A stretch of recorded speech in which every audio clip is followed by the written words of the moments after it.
Hey, so I want to show you how to get some stuff hooked up to your system. So here's what you're going to need.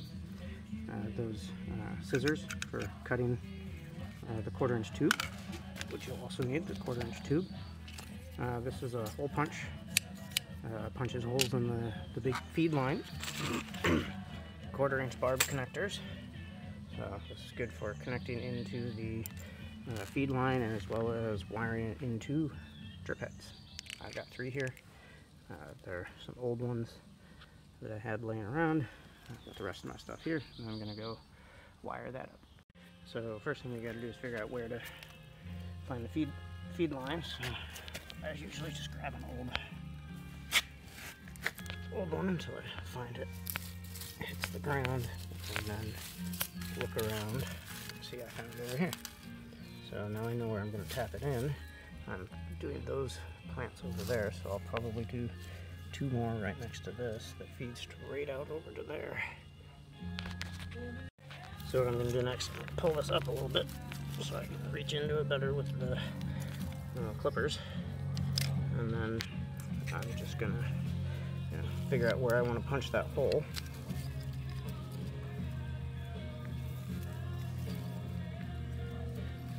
Get it lined up for where I'll punch it. Let's see. Focus. Punch it in the side there. Tilt it straight up.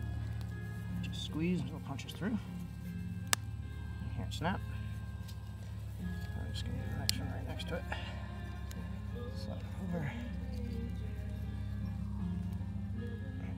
Focus. Squeeze until it snaps. Now I have 2 of these 1/4 inch barbs, and rather than putting them directly into the feed line, I'm going to put it into the 1/4 inch tubing and then put the whole thing into the feed line.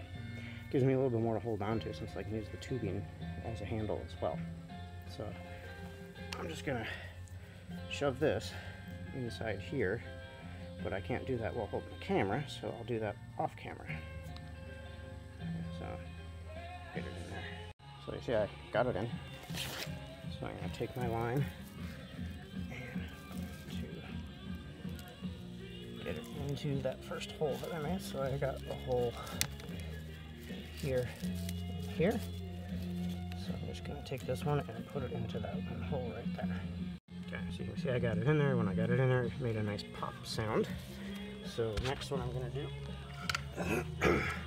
grab those scissors, and I'm going to take the 1/4 inch line and make it go where I want to go. So I'm going to go a little bit further, and then I'm just going to pop over here where I'm plant it at the bottom down here. And I'm going to come over here, and I'm going to chop the end off with the scissors. Okay, so I've got it out here. Drip line is out to here. Here's the bottom of the plant, so I'm going to put the drip right about there. So in order to do that, I'm going to cut it right about here. Now, when I laid this down, you can see there's this spot here where it's quite a bit raised above the ground. So I'm going to use some of my landscaping staples to hold that down and then cover it with mulch. Okay, so you can see I cut that right at the bottom down there. Next is I'm going to take that guy and pop it on the end right here. Which is nice and fuzzy, so right there. Alright, so you see you've got the drip head on. Now this thing doesn't want to stay wherever I want it, so I've got some of those landscaping staples that I'm just going to use to hold it into place. So, right about here, so I'm just going to shove that down there. And you can see I've got it right where I want it. Push that down like that, it's going to drip right out there. Actually, I'm going to move that back a little closer to the plant, the bottom of the plant. Like this instead. Now that sucker's not going to go anywhere. Got a second one.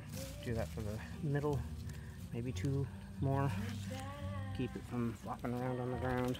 Doesn't get kicked if it's in an area that someone walks. I put the landscaping spikes in. There's one at about a third of the way, and then there's another one about 2/3 of the way, and then I've got the last one on the very end to keep it from squirreling around. So this one's done. After I do the next one, I'll cover it all with mulch so you can see it.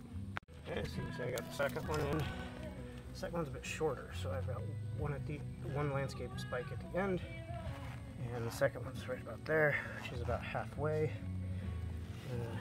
Don't need 3 on this one because it's so short. The longer ones you might need more. Okay, let's pretend I'm in a section of my garden that isn't already low on mulch and that I had some. So cover it all up. Make sure you can't see any of the tubing because it looks, you don't want to see it. And then I'd also cover up the feed line so that that's not visible either. So you might run into a case where you want to replace one of the ends. So for me, I bought this house and had these soaker style ones on this pot. The pot's probably 24 inches side to side. It's drowning the plant and drowning the area around it, so I'm just going to cut that off. I'm going to cut the drip head off.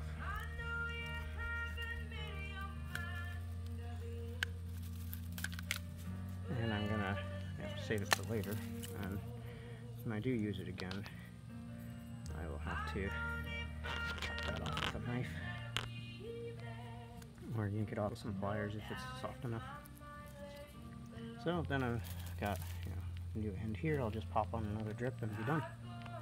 One important thing to do before you're all done is make sure it's actually working. So you got to go to your manual turn on, and you can see it says quarter turn. So I just turn it.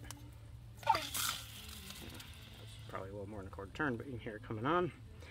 And then, just go check to make sure your drips are dripping and that you don't have anything squirting.